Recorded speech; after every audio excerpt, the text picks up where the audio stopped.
Hey everyone, this is my review of Falcon and the Winter Soldier, Episode 3.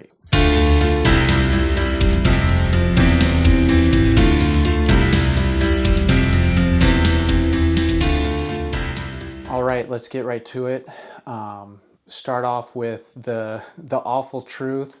The fact is, I am not enjoying Falcon and the Winter Soldier as much as I expected, or not nearly as much as I enjoyed WandaVision, which by itself is not a surprise because if you'd asked me beforehand which of the two shows I was anticipating more highly, I definitely would have said WandaVision. I had more of a connection to those characters from the comics.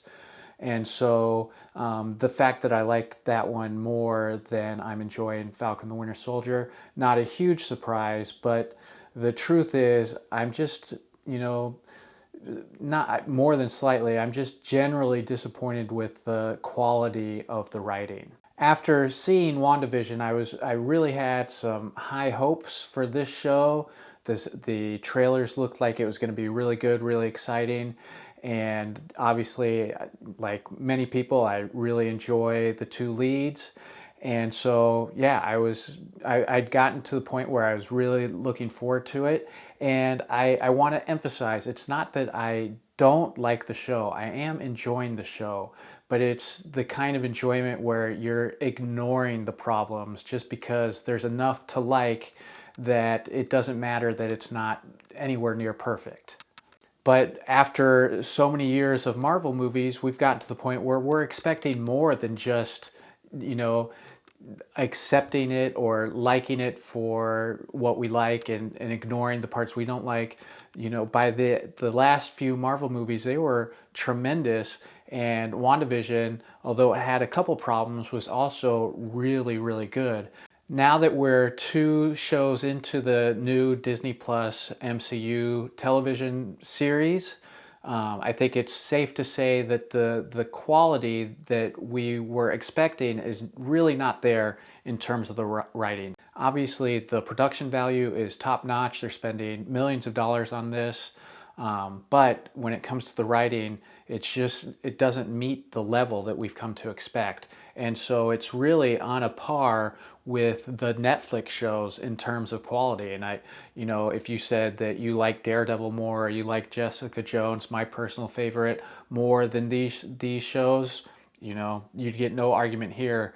In terms of writing, I would say it's, above average if you figure in all of the Netflix shows from, the high end, Jessica Jones, to the low end. We won't name the low end. But these two shows so far, WandaVision and Falcon the Winter Soldier, they fit in the same category in terms of quality of writing. I'm just going to give one example because I really don't like coming on here and reviewing things that I don't like.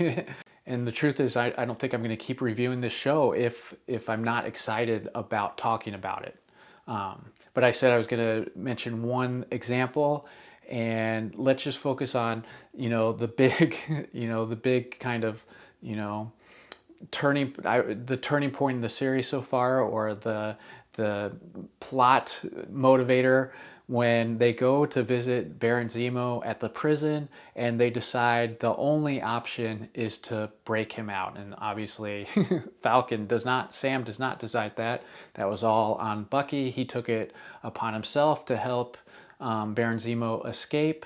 And I understand why they did it. We've created a situation that I'm actually quite enjoying. In a 48 hours, we need to use the criminal. We need to bring the criminal out of jail or break the criminal out of jail to help us solve the crime. Like I mentioned last week, it's a Hannibal Lecter situation. We've had many examples of this dynamic where the good guys, the cops, the detectives, whomever, has to work with the villain, even if it's a B villain or not the main villain, to help solve the crime that they are faced with. So there's a long tradition of that, and this fits in really nicely with that tradition, and I have no problem with that dynamic. It's just that the show didn't even try to give a plausible reason for why this breakout needed to occur. I think they wanted us to ask the question, would Sam and Bucky do this? Would they break them out? And they like, hey, we've already been on the wrong side of the law. This is nothing new for us. We're used to going above and beyond, going around the law, against the law, whatever it takes to, do what the hero needs to be done. I get that. But that's not really the question that needed to be asked. The question that the writers needed to ask, and what it's forcing us to ask, is not would they do it, but do they need to do it? And why would they need to do it? The idea is that only Baron Zemo can help them solve the mystery of the super soldier serum and who is behind it. But there's no reason for us to think that that's the only way to go about it. The main thrust is they're trying to find the flag bearers, the generic criminal organization that whatever their name is, that they're ostensibly going after, and then in the process they find out that they're super soldiers, and except they're living in a world that is filled with superheroes now of all different kinds. So why is the automatic assumption that these are super soldiers that have taken the super soldier serum? Why would that need to be the assumption? And that by itself doesn't make sense.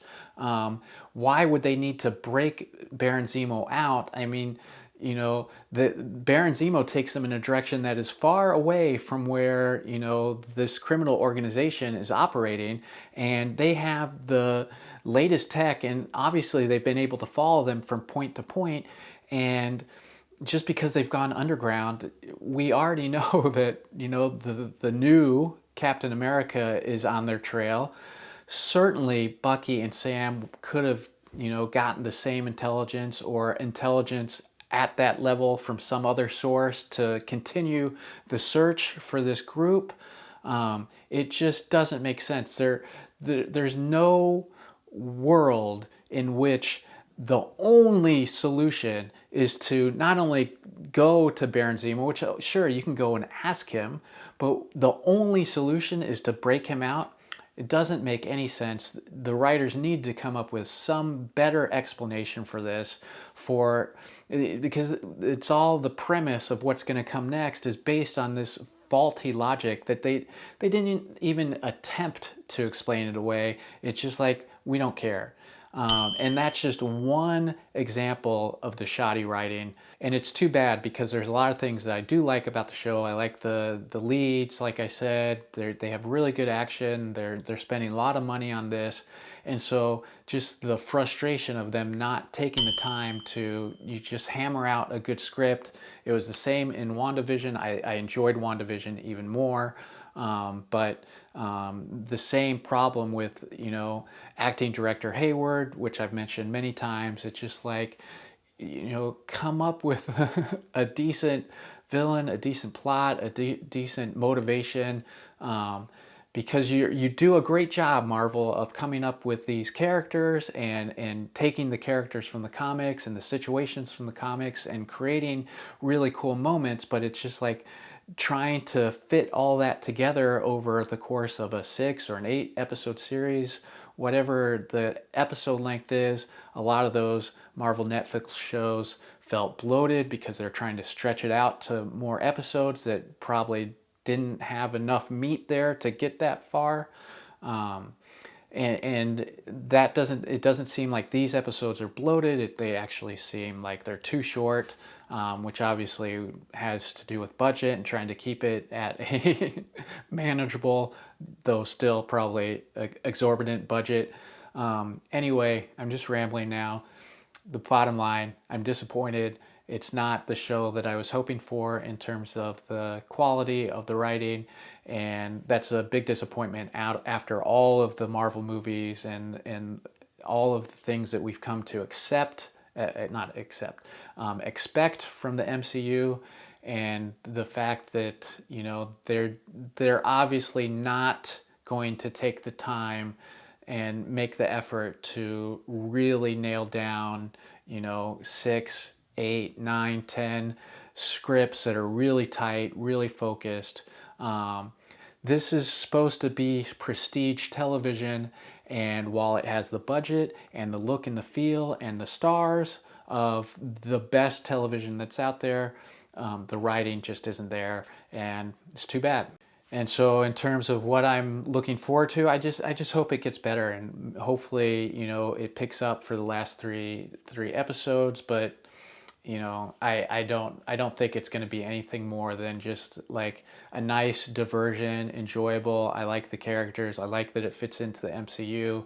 And if that's all it is, that's all it is. But it could have been a lot more, and so that's disappointing. Anyway, that's my review of Falcon and the Winter Soldier. Really all 3 episodes, but mainly episode 3.